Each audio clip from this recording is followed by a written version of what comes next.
So as promised, here is a breakdown of kind of what we discussed in class the first week. All we're doing is first breaking down hardware before we get down into software.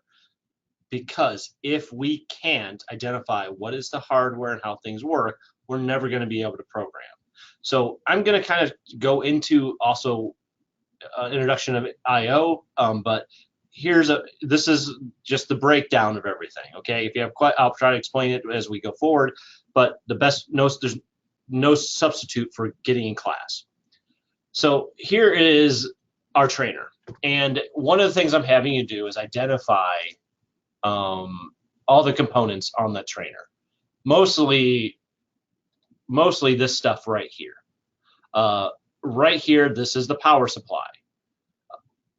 This is an old picture, but on each one of these is a label that will have something like right here that will say 95 dot, in my case, 252.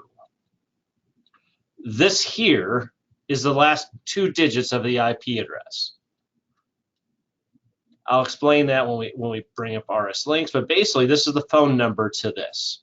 A PLC does not have a way to like no screen, no keyboard, no mouse. So I need to connect with it either by a USB or an Ethernet cable. Let me see if I can't draw that a little bit better. Let's do dark blue. An Ethernet cable or USB. So those things go to the computer for me, go to the workstation that I have in order to interface with the processor. So this is the processor. The thing next to it is a power supply. So this thing right here is the power supply. Every PLC needs to have some way for power to power it. So in this case, it's going to take 124 volts. That's what this cable is right here, and change it into 24 volts. Most control circuits are run off 24 volts DC. This is the power supply. This next thing, we'll get into this in a sec, but those are the 2 parts right here. This is the brains, okay? This is what determines what gets turned on and turned off, but this is the brains. This controls the program, okay? All of this is connected. You can kind of see this right here. This is called DIN rail. But let's imagine for a second that this DIN rail is actually connecting all this together, because realistically, behind the scenes, there's some plugs that kind of connect behind the fact. I use the analogy of, think of it as that all of these, this unit here, this card here, is connected with this here and this here and this here, kind of like with their holding their hands behind their backs and exchanging information between them. Okay, those are all connected by something called a backplane. A backplane exchanges not just power but also information, or you might hear it called compact bus. Someone in class last night actually said it's kind of like a bus bar. Yes. In manufacturing, a bus bar will distribute power throughout everything, but unlike a bus bar, this will also distribute information between the modules. But this is the brain. This makes all the decisions. These are cards. Okay, we'll get into that a little bit more in a second. This is an Ethernet switch. This is basically a way of tying in all the Ethernet connections together so that can communicate. We're not going to deal with this in this class, but this is a variable frequency drive. This is the HMI, and here is all of my digital inputs and outputs. Basically, a digital input is something that's on or off, or answers a question yes or no. This is analog, right? These are my analog inputs right here. An analog is a waveform. Kind of think of a dimmer switch versus a light switch. A light switch can turn a light on and off, but if you have a dimmer switch, you can adjust the dimmer switch to how bright something can be. Well, that's analog versus digital. we're not going to do these in PLC 1, okay? But let's go a little bit further. As I said, this is a power supply. This here is an input-output card. This is the catalog name. You can find the catalog name kind of on the inside flap right here.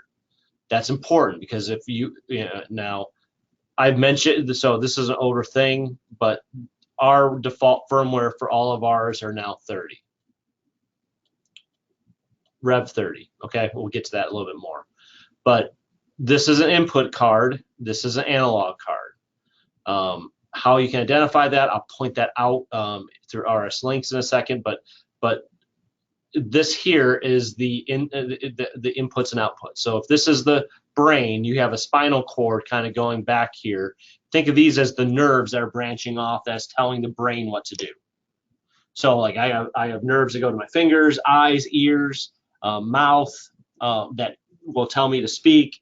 All that gets fed back to my spinal cord, and the spinal cord sends it to the brain to process. The brain sends information back through to do things. So if I see a hot stove and my hand's getting close, the eye sends signals to my spinal cord. The brain says move the hand away, and the hand moves away.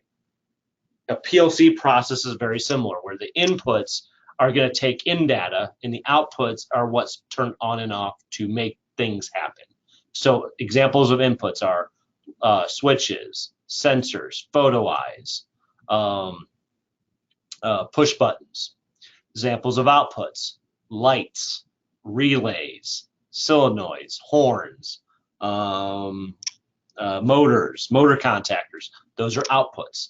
If I'm making it do something, it's an output. If I'm just reading the status of something, it's an input. This here is the catalog number for this thing right here. That is an input card, and we'll kind of identify that. And this is the power supply I talked about in the last slide. So going back to slide 1, here's the PLC up here. This is an Ethernet cable that is connecting to this thing called distributed I/O. Okay, you don't need to worry about this if you are happy with only using 2 switches and 2 lights. But these are going back to the previous thing. These are cards, and I could add cards all the way out until it reaches a maximum point. The problem is, then I have a lot of wires coming through here. So if I have, say, I have a system in one area, and then I want to control that same system like 100 feet up the line, that's a long way to run cable. So what they've developed is this thing called distributed I/O that's connected by Ethernet. So going back to my body analogy, if this is the brain and the spinal cord here, and this is, you physically control this because it's all connected to you, think of this as your brain in the Matrix. And if you've seen that movie, your brain is being hooked up to a cord to send signals and control an avatar of yourself inside the Matrix. Well, it's crude, but it's a similar idea, where this is being controlled by the processor through Ethernet and is able to control inputs, outputs, analogs, and read these things from afar. Really cool. Now, previously I said the IP address for the processor is 10.136.95. whatever on the processor. In class, all we have to do is add 1 to that sticker. So let me demonstrate a little bit closer. So if you look here on my trainer, you'll see a sticker right here that says 95.252. So if I want to program with this, that's going to be 95.253, because all I have to do is add 1 to get to that. All right. But really the same thing. All of our stuff has a sticker here to denote the last 2 digits of the IP address.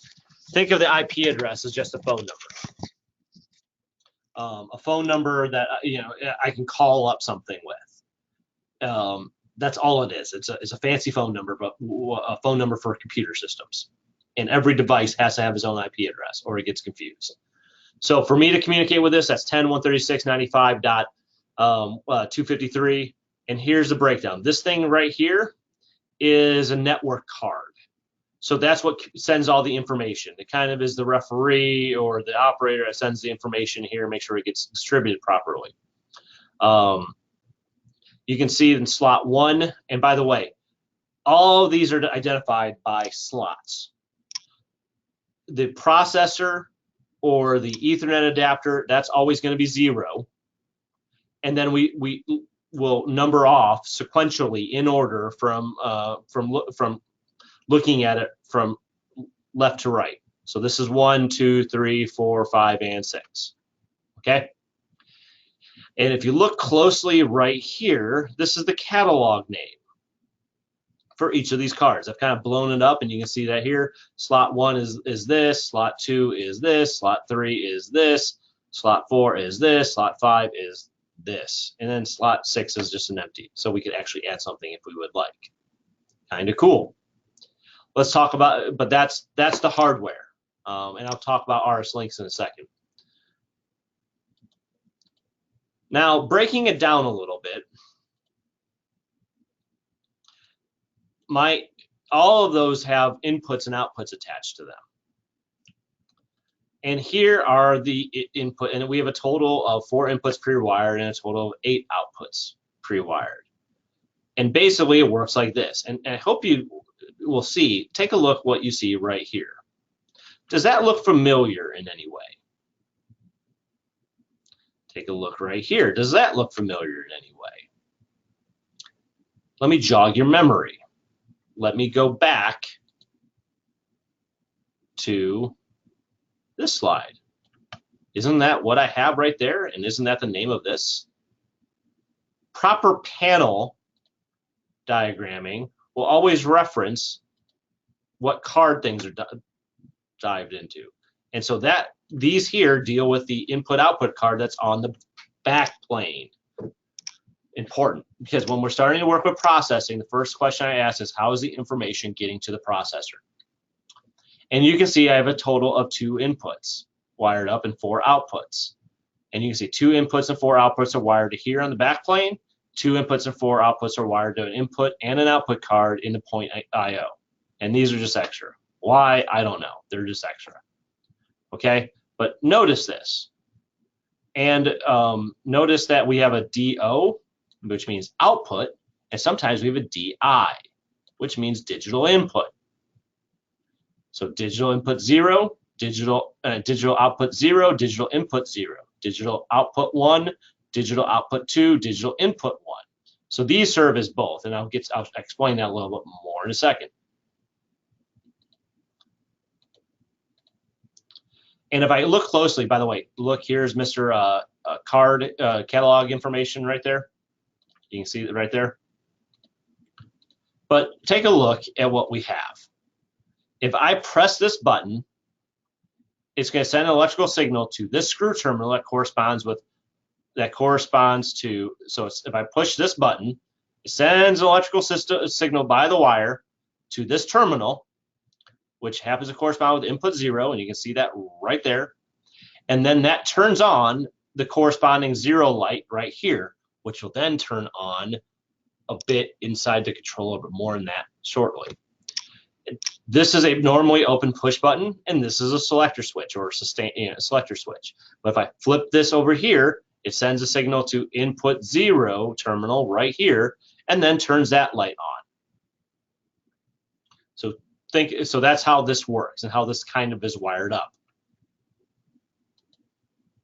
I can also do this with the outputs.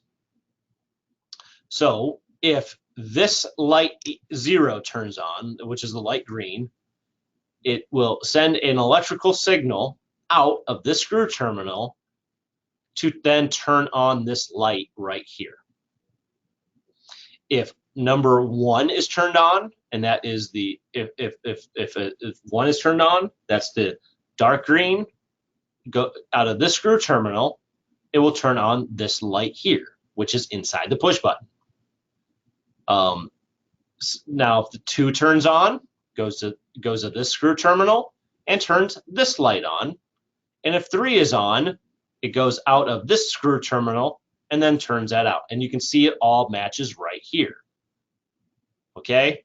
But that's how these outputs are wired in. And you can see how they correspond because they're clearly labeled above.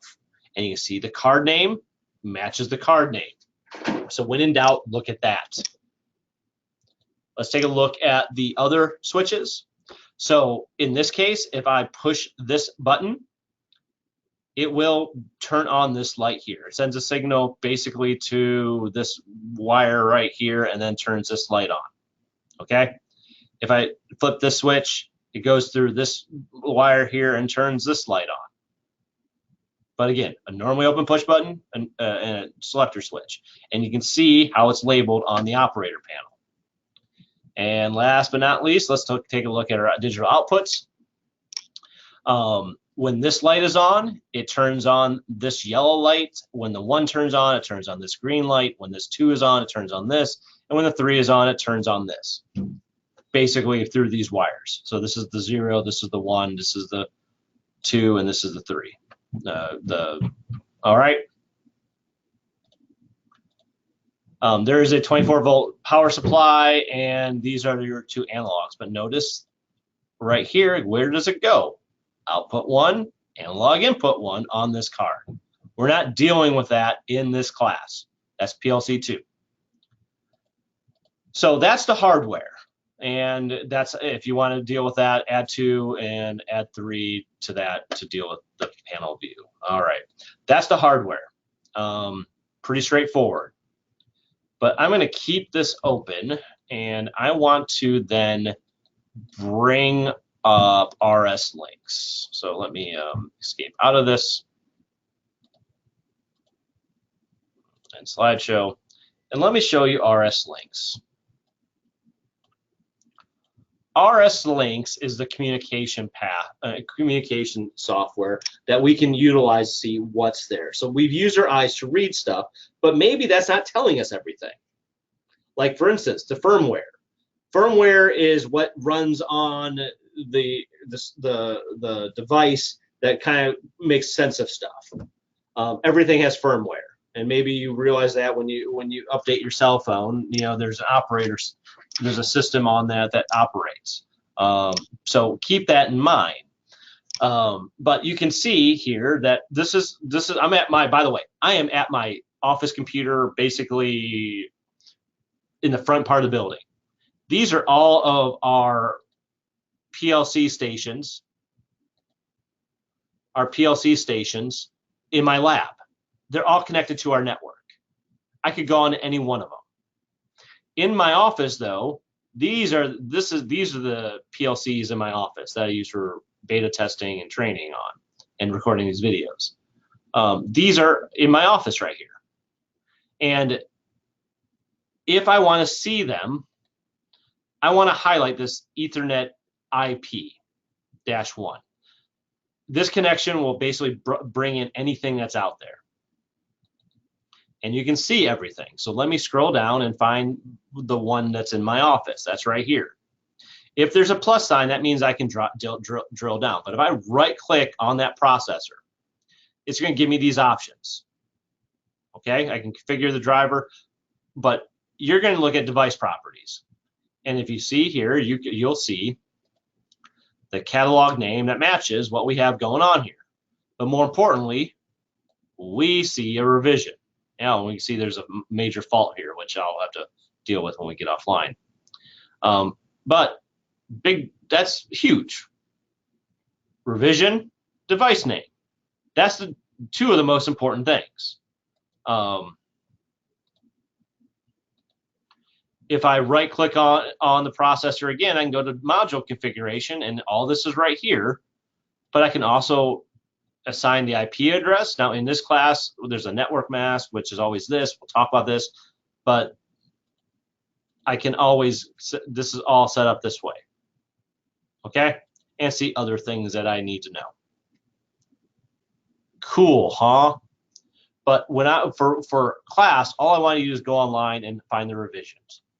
Now, if I hit the plus sign, I'll see compact bus. This is how information is exchanged from the processor to the input cards that we talked about. And you can see right here, slot 1 is that 1769 24-volt input relay output combo. If I right click on and hit device properties, that gives me the revision of that. I'm making a big deal about revision because if we don't set up stuff with the right revision, we're going to have problems programming. I can right click on this, device properties, and look, there's revision. There's a revision yet again. I can then collapse all of this. Now here's this 253. It's that 1734 AEMB Ethernet adapter. That's that distributed I/O or point I/O.